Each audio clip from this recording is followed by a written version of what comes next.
तो दोस्तों, हम आ गए हैं फिर से एक न्यू कहानी को लेके। तो दोस्तों, आज की कहानी है शेर और शेरनी की कहानी। बहुत समय पहले की बात है।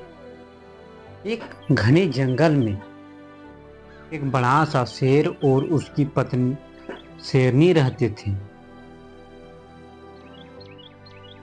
शेर जंगल का सबसे शक्तिशाली शेर था और उसकी दहाड़ से जंगल के सभी जानवर डरते थे। शेरनी भी काफी शक्तिशाली थी, लेकिन वह हमेशा अपने पति शेर के साथ रहना पसंद करती थी। एक दिन शेर और शेरनी जंगल के किनारे स्थित झील के पास आकर पानी पीने के लिए रुके। उसी दौरान उन्होंने एक छोटे से हिरन को देखा जो झील के पास पानी पी रहा था। शेर ने अपने तीखे पंजों से हिरन को पकड़ने के लिए कुछ किया, लेकिन शेरनी ने उसे रोका। क्या तुम उसे मारने के बारे में सोच रहे हो? शेरनी ने अपनी आवाज में नरमी लाते हुए कहा, यह एक छोटा सा जानवर है। क्या हमें इसे मारने की जरूरत है? शेर ने गुस्से में आकर कहा, यह जंगल का नियम है।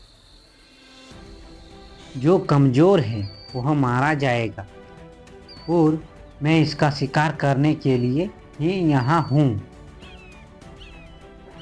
लेकिन शेरनी ने उसे समझाया, हमारे पास जंगल में बहुत कुछ है। हमें अपने क्रोध को काबू में रखना चाहिए और दूसरों की जिंदगी को भी सम्मान देना चाहिए। क्या हमें अपना भोजन केवल अपनी शक्ति से नहीं बल्कि सोच समझकर नहीं प्राप्त करना चाहिए? शेर थोड़ी देर तक चुप रहा, फिर उसने सिर झुकाया और कहा, तुम सही कह रही हो शेरनी, मुझे अपनी शक्ति पर घमंड नहीं करना चाहिए। मैं उस हिरन को छोड़ देता हूँ। हिरन जो भयभीत था, शेर और शेरनी के पास आया और धन्यवाद करते हुए बोला, आपका बहुत बहुत धन्यवाद। मुझे आपकी दया पर गर्व है। शेर और शेरनी ने उसे जाने दिया।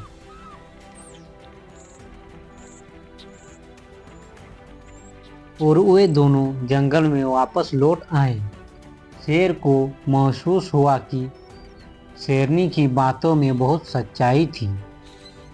उसकी पत्नी ने उसे समझाया था कि शक्ति का सही उपयोग ही सच्ची शक्ति होती है और सिर्फ शिकार करना ही नहीं, जीवन का उद्देश्य होता है। कुछ दिनों बाद एक बाघ ने जंगल में कदम रखा। बाघ बहुत क्रूर और ताकतवर था। वह शेरों के क्षेत्र में आकर शिकार करने लगा। बाघ ने शेरों के इलाकों में कई बार हमला किया और शेर को चुनौती दी। शेर ने बाघ से लड़ने का फैसला किया, लेकिन शेरनी ने फिर उसे समझाया, शेर, हमें यह लड़ाई नहीं करनी चाहिए। यह जंगल सभी जानवरों का घर है। अगर हम इसे छोड़ देंगे तो हर जानवर में डर और असुरक्षा फैल जाएगी। हमें शांति से समाधान ढूंढना चाहिए। शेर ने शेरनी की बात मानी और वह बाघ से युद्ध करने की बजाय उससे बातचीत करने लगा। उसने बाघ से कहा, तुम्हें इस जंगल में रहने का अधिकार है, लेकिन हमें यह याद रखना चाहिए कि हम सभी जानवर के मालिक हैं। अगर तुम शिकार करना चाहते हो तो हमें मिलकर इस जंगल का संतुलन बनाए रखना होगा। बाघ ने शेर की बात सुनी और समझा कि शक्ति का मतलब सिर्फ जीतना नहीं है, बल्कि शांति और समझदारी से भी काम करना है। उसने सिंहराज से माफ़ी मांगी और फिर जंगल में शांति से रहने का वादा किया। इस घटना के बाद शेर और शेरनी ने जंगल के अन्य जानवरों के साथ मिलकर शांति और समझदारी का संदेश फैलाया। जंगल में अब कोई भी जानवर बिना वजह हिंसा नहीं करता था। सभी जानवर एक दूसरे के साथ सम्मान और सहयोग से रहते थे।